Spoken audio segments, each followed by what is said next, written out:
Beleza, moçada? Bom, vamos lá então dar seguimento no nosso módulo 4. Você assistiu o vídeo aí de função polinomial do primeiro grau, agora você vai assistir o vídeo de função polinomial do segundo grau. Tudo bem? Lembra que a gente vai dividir essa função polinomial do segundo grau em dois vídeos, nós temos algumas coisinhas importantes aí para falar, então nós vamos dividir em dois vídeos, é uma coisa bem utilizada na resolução de exercícios, beleza? Bom, toda função polinomial do segundo grau, presta atenção, ela também poderá ser chamada de função quadrática. Então toda função polinomial do segundo grau também poderá ser chamada de função quadrática. Como é que você vai definir? Função polinomial do segundo grau é a função, de novo, conjunto de partida, domínio, conjunto dos números reais, conjunto de chegada, contradomínio, também conjunto dos números reais. Toda função polinomial do segundo grau estará definida por f de x igual a ax² mais bx mais c com a diferente de zero. Então, quando você... Lembra que eu falei no primeiro vídeo de função polinomial do primeiro grau? De cara da função. Quando você olhar para a função e a função tiver cara do tipo alguém vezes x² mais alguém vezes x mais um termo independente, nós estamos falando então de uma função quadrática ou polinomial de segundo grau. Não se esqueçam, pessoal, olha para esse exemplo aqui, que o que pode acontecer, vamos colocar, por exemplo, assim, f de x igual a 2x² menos 5. Quem que você vai ter aqui então? F de x igual a 2x² menos 5 é porque o a vale 2, porque o b vale... Senhor, mas não está aparecendo x, não está aparecendo quanto vale o b. O b vale 0 e aí o c vai valer menos 5. Professor, então pode acontecer do b valer 0, do c valer 0? Pode. Olha para cá, só não pode acontecer do a ser 0. Porque se o a for 0 e o b for diferente de 0, passa a ser uma função polinomial do primeiro grau e não do segundo grau. Então, tanto o b quanto o c são coeficientes que podem ser iguais a 0, mas não necessariamente eles são iguais a 0. Tudo bem, eles podem, mas eles não precisam ser iguais a 0. Agora, o a, com certeza absoluta, obrigatoriamente tem que ser diferente de 0, isso não tem jeito. Olha que legal! Toda função quadrática será representada graficamente por uma parábola, que pode ter concavidade para cima, quando quem acompanha o x² é maior do que 0, e pode ter concavidade para baixo. Olha para mim aqui, ela pode ter concavidade para baixo quando a é menor do que 0. Então você olhou para uma função, quem acompanha o x² é positivo, concavidade para cima. Olhou para a função, quem acompanha o x² é negativo, concavidade para baixo. Lembrando, pessoal, olha para mim, que parábola é esta figura aqui.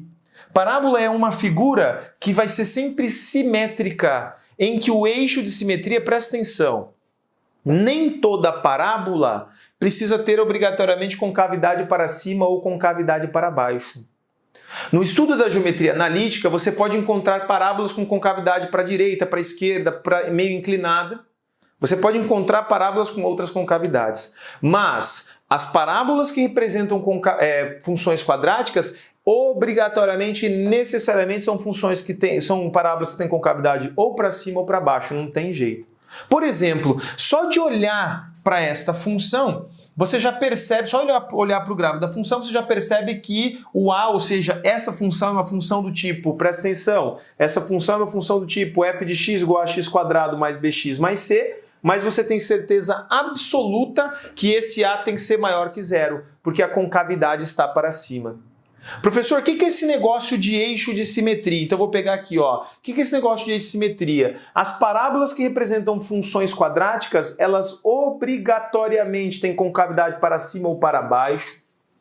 E a reta vertical, de novo, a reta vertical que passa pelo vértice da parábola, obrigatoriamente é chamado de eixo de simetria. A reta vertical que passa pelo vértice da parábola é chamado de eixo de simetria. Professor, por que eixo de simetria? Olha a coisa mais linda. Se você tem esse ponto, você projeta, esse ponto, calcula a distância dele até o eixo de simetria. Essa distância, se você reproduzir para cá, vai ser a mesma distância até um outro ponto da parábola. Lembra o que é isso aqui? Isso aqui é chamado de raiz, lembra? Por que é chamado de raiz? O valor de x que faz o y valer 0. Senhor, mas como é que eu tenho certeza que o y vale 0? Se tocou o eixo x é porque o y vale 0. Se tocou o eixo x é porque o y vale 0. Ou seja, toda função quadrática possui... Toda função quadrática pode... Desculpa, corrige. Toda função quadrática pode possuir até duas raízes. Por que você fala pode e não tem que possuir, Suzuki? Presta atenção, ó. Com concavidade para cima, o que pode acontecer? Pode acontecer de ter nenhuma raiz, pode acontecer de ter uma única raiz, que vai ser exatamente o x do vértice, e pode acontecer de ter duas. Essa discussão é uma discussão que a gente vai fazer um pouquinho mais para frente. É uma discussão que a gente vai fazer com um pouquinho mais de detalhe no próximo vídeo. Tudo bem? Mas presta atenção, ó, isso aqui é uma raiz. Se eu pegar essa raiz e projetar até o eixo de simetria, do eixo de simetria eu consigo projetar e encontrar uma outra raiz. E isso só é possível por quê, pessoal? Porque nós estamos falando de uma figura simétrica, em que o eixo de simetria é a reta vertical que passa pelo vértice. Isso serve para concavidade para cima, isso serve para concavidade para baixo. Então, parábola é esta figura com esse eixo de simetria. Então, toda vez que encontrar x² mais bx mais c com a diferente de zero, função quadrática ou polinomial do segundo grau, você vai olhar para o gráfico, obrigatoriamente você vai achar uma parábola com cavidade ou para cima ou para baixo. Concavidade para cima, quem acompanha x² é positivo. Concavidade para baixo, quem acompanha x² é negativo. Tudo bem, pessoal? Tranquilo? Qual que é a ideia das concavidades e principalmente o que é a parábola, essa figura com eixo de simetria. Qualquer ponto da parábola vai até o eixo de simetria, do eixo de simetria anda a mesma distância e você vai achar um outro ponto. Isso vai... Por que eu destaquei as raízes? Porque a reta horizontal mais famosa que nós temos no gráfico, de fato, vai ser o eixo x. E que raiz é uma coisa que você usa desde a tua quinta série, esse termo. Raiz é o valor de x que faz o y valer zero. E se raiz é o valor de x que faz o y valer zero, não tenha dúvida que quando você tocar o eixo x, você vai ter encontrado uma raiz. Professor, por que eu não preciso ter dúvida de quando você tocar o eixo x você vai ter encontrado uma raiz? Porque afinal de contas, tocou o eixo x, o y vale zero, reforçando isso que nós vimos no primeiro vídeo. Beleza? Bom, nós temos que estudar alguns pontos notáveis da parábola. Quando eu digo pontos notáveis da parábola, você vai ter que saber quando que a parábola toca o eixo y, quando e como a parábola toca o eixo x, e também nós vamos ter que fazer um estudo muito bacana e muito importante desse cara aqui que é chamado de vértice da parábola. Beleza? O primeiro ponto notável que nós vamos estudar é chamado de intercepto com eixo y. Olha que legal. Se eu falei, eu tenho certeza, você está assistindo o vídeo aí e está pensando o seguinte, ó, professor, se você falou intercepto com o eixo y, é porque o x vale zero. Perfeito, parabéns. Se tocou o eixo y, obrigatoriamente o x vai ter que valer zero. Então, toda vez que eu quiser, e isso não vale só para função quadrática, para qualquer função, toda vez que eu quiser encontrar o ponto que intercepta o eixo y, é só eu buscar o x igual a zero. Se o x vale zero, toca o eixo y, se o y vale zero, toca o eixo x. Só que se quando o x vale zero, toca o eixo y, no gráfico o que acontece, olha o que aconteceu aqui, ó, tocou o eixo y nesse ponto. Se tocou o eixo y nesse ponto, olha o que acontece, projeta, o x vale zero. Então, se eu quero saber o intercepto com o eixo y, x vale zero, está esse ponto aqui. Agora, olha que coisa mais linda. Ax² mais bx mais c. Como o x tem que valer zero, a vezes zero ao quadrado mais b vezes zero vai ficar zero. Mais c vai ficar só o c, junta as duas coisas. Olha, em qualquer função quadrática, em toda e qualquer função quadrática, se o x vale zero, o y vale c. E se em qualquer função quadrática, se o x vale zero, o y vale c, você olhou para a função quadrática, encontrou onde toca o y, onde o gráfico toca o y, obrigatoriamente você encontrou o valor de c. Então olha que coisa legal, pessoal. Só de olhar para esse gráfico você já sabe duas coisas. Você já sabe que o A é positivo porque a concavidade é para cima. E você sabe que o C é positivo. Porque quem que vai ser esse coeficiente C? Toda vez que o x vale zero, vai sobrar o c. Então, o ponto 0 para x e c para y sempre vai ser um ponto da parábola. E se o ponto 0 para x e c para y sempre vai ser um ponto da parábola, significa que toda vez que você encontrar uma parábola que tocar o eixo x, você encontrou o valor de c. Olha para mim. Por exemplo, aqui nessa outra função, ó, aqui essa outra função está o c, e aqui nessa outra função também está o c. Se o gráfico tocou o eixo y é porque o x vale zero. E se o x vale zero, você tem 0 para x e c para y. Tudo bem, pessoal? Então, identificar o A e o C é muito fácil. O A, você sabe que se ele é positivo, a concavidade está para cima, e se ele é negativo, a concavidade está para baixo. E o C, melhor ainda, se o cara te der o gráfico da função, olha para a função, descobre onde que a parábola está tocando o eixo y, qual é esse valor? Esse valor vai ser o C. Tudo bem, pessoal? Tranquilo? Eu vou apagar rapidinho aqui para a gente poder falar sobre o segundo ponto notável. Já falamos de intercepto com eixo Y, agora nós vamos falar sobre os interceptos com eixo X. Apago, pisco o olho, nós já vamos voltar aqui com essa próxima parte da aula. Beleza? Até daqui a pouco. Pessoal, então vamos lá. Nós falamos sobre intercepto com eixo Y, agora nós vamos falar de intercepto com eixo X. Agora não se esqueçam, intercepto com eixo X, se toca o eixo X é porque o Y vale zero. O que a gente já conversou? O valor de X que faz o Y valer zero é chamado de raiz. E por isso também eu coloquei você poder encontrar aqui as raízes. Vou fazer o seguinte, ó, vou dar um espacinho aqui para você, vou dar um segundinho porque esse quadro aqui ficou bem importante e bem interessante. Se você quiser, faz lá um pause, tira um print, porque esse quadro aí vai ser bem importante para vocês em relação ao intercepto com o eixo X, que é uma das coisas mais importantes de função quadrática. Beleza? Tenho certeza que você conseguiu lá. Vamos lembrar então e vamos retomar. Toda vez que nós falamos de intercepto com eixo X, obrigatoriamente o Y tem que valer zero. Então nós estamos falando do encontro do gráfico com o eixo X. Enquanto o gráfico com o eixo X faz o Y valer zero, nós estamos falando de situações como essa. E eu queria que vocês percebessem o seguinte, sendo concavidade para cima, sendo concavidade para baixo, ou seja, sendo A positivo, sendo A negativo, você tem três opções. Você tem três possibilidades. O gráfico pode tocar uma única vez. Percebam o seguinte, presta atenção. Em uma parábola, esse ponto em função é chamado de ponto crítico. O que é ponto crítico de uma função, Suzuki? É quando a função deixa de ser crescente e passa a ser decrescente, ou quando uma função deixa de ser decrescente e passa a ser crescente. Este ponto crítico na função quadrática é chamado de vértice. Percebam que o vértice pode tocar exatamente o eixo X. O que significa que uma parábola pode tocar nenhuma vez o eixo X, pode tocar uma vez e pode tocar até duas. Ou seja, toda função quadrática tem duas raízes? Não necessariamente. Uma função quadrática pode ter duas raízes, pode ter uma e pode ter nenhuma. Então uma função quadrática ela pode ter até duas raízes, não ela sempre terá duas raízes. Tudo bem? Agora olha que coisa mais legal, ó. Se para tocar o eixo X o Y tem que valer zero e nós sabemos que o Y é o f de x, se a função é quadrática, quem que é o f de x? F de x, olha para mim, f de x é o ax quadrado mais bx mais c.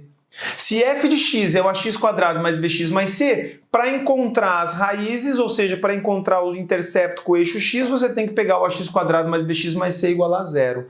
Eu quero descobrir quem é o x ou quais são os valores de x que fazem o y valer zero.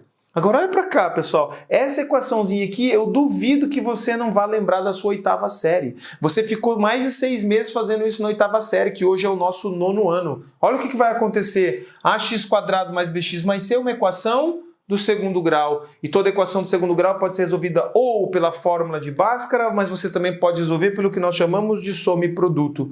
Vamos relembrar a fórmula de Bhaskara. Anota lá, ó. Sempre que você quer calcular os valores ou o valor de x, delta.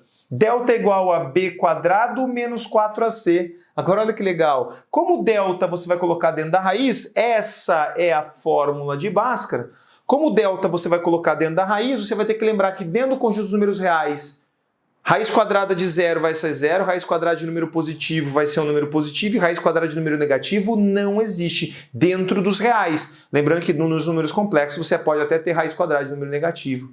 Agora pensa comigo, se quando você coloca o delta negativo não existe resposta, é porque se você calcular este delta e esse delta ficar negativo, não vai existir x que faz com que o y tenha valor igual a zero. Então, se quando o delta é zero não vai existir o x que faz o y valer zero, é porque quando o delta for zero, a função jamais tocará o eixo x. Agora, se a função não vai tocar o eixo x, o que significa? Nós temos uma situação como essa, vou desenhar outra, ou uma situação como essa.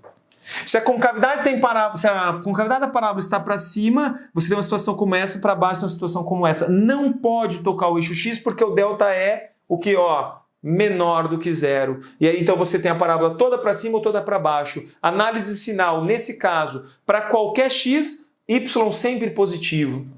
Nesse caso, para qualquer x, y sempre negativo. Tudo bem? Professor, e se o delta for zero? Se o delta for zero, lembra, menos b mais ou menos raiz de delta. Se delta é zero, raiz de zero é zero. Menos b mais zero dá menos b menos zero também dá menos b. Então, tanto faz mais ou menos zero. Então, significa que quando o delta é zero, você só vai ter um ponto que toca o eixo x. Olha que coisa mais linda. Se quando o delta é zero só tem um ponto que toca o eixo x, com cavidade para cima desse jeito, para baixo é desse jeito, com cavidade para cima seria uma coisa como essa. Mas olha que legal, se só tem um ponto que toca o eixo x, esse ponto obrigatoriamente tem que ser o vértice, o que significa que o x do vértice é exatamente a raiz da função. Então, se delta dá negativo, com cavidade para cima ou com cavidade para baixo, não toca o eixo x. Se o delta é igual a zero, com cavidade para cima ou com cavidade para baixo, só vai ter uma raiz distinta. Se só vai ter uma raiz distinta, só tem um ponto que toca o eixo x. Então quem vai ser a raiz? O próprio x do vértice. Resolveu isso aqui, vai achar o x do vértice. Professor, e se o delta for positivo? Se o delta for positivo, você vai ter menos b mais raiz de delta ou menos b menos raiz de delta, dando duas respostas diferentes. Ou seja, se o delta é positivo, tem duas respostas diferentes, vai tocar dois pontos do eixo x. Você vai encontrar duas raízes. O gráfico obrigatoriamente vai ter que ter essa situação aqui, ó. Então, para x igual a x1, para x igual a x2, a função vale zero. Olha para mim. Toda vez que você ouvir falar de valor da função é o valor do y. No próximo vídeo a gente vai bater pesado nisso. De novo, valor da função é o valor do y. Tudo bem? Então, ó, a função tem valor zero para esses dois pontos. Olha para mim. Para x menor que x1, para x maior que x2, a função ficou positiva. E para x entre x1 e x2, a função ficou negativa. Professor, por que você chamou função negativa? Valor da função é o valor do y. E lembra do vídeo que a gente já fez? Para baixo do eixo x, o que acontece com o y? Negativo. Então, entre x1 e x2, a função é negativa. Antes do x1, depois do x2, função positiva. E no x1 e no x2, função igual a zero. Agora, se tratando de raiz, o que você vai lembrar? Delta igual a zero, uma única raiz. Delta menor do que zero, nenhuma raiz. E delta maior que zero, duas raízes, ou com concavidade para baixo desse jeito, ou com cavidade, para cima desse jeito, ou com cavidade para baixo desse jeito. Beleza? Pessoal, de novo, precisou calcular raiz, fórmula de Bhaskara, mas tem uma outra saída. Como toda e qualquer função quadrática, como toda e qualquer equação quadrática pode ser resolvida pela fórmula de Bhaskara, toda e qualquer equação quadrática você pode encontrar até duas raízes distintas. Essas raízes distintas normalmente a gente chama de x1 e x2. Só para você lembrar da sua 8ª série, lembra que isso aqui também é muito importante. Se você pegar essas possíveis duas raízes, você tem duas situações. Somou as raízes, menos b sobre a. Multiplicou as raízes c sobre a, lembrando que a, b e c são os coeficientes da função quadrática. Ax quadrado mais bx mais c, a quem acompanha o x quadrado, b quem acompanha o x e o c o termo independente. Então você pode encontrar até duas raízes. Sempre que eu somar as duas raízes menos b sobre a, sempre que eu multiplicar as duas raízes c sobre a. Isso você pode e vai precisar utilizar também na resolução de exercícios. Tudo bem, pessoal? Isso é tudo que você precisa saber sobre intercepto com eixo x, encontro das raízes, muito importante. E notem, olhar para o delta vai fazer com que você perceba coisas extremamente importantes dentro da questão das raízes. Fórmula de Bhaskara, delta b quadrado menos 4ac, x igual a menos b mais raiz de delta sobre 2a. Se precisar, usa soma e produto. Soma das raízes menos b sobre a, produto das raízes c sobre a. Beleza? No próximo vídeo, nós vamos falar só sobre vértice, mas é que vértice tem um monte de resultado importante, principalmente em exercícios mais contextualizados. Tranquilo, galera? Até o próximo vídeo, quando a gente fala de vértices. Um beijo a todos, até a próxima.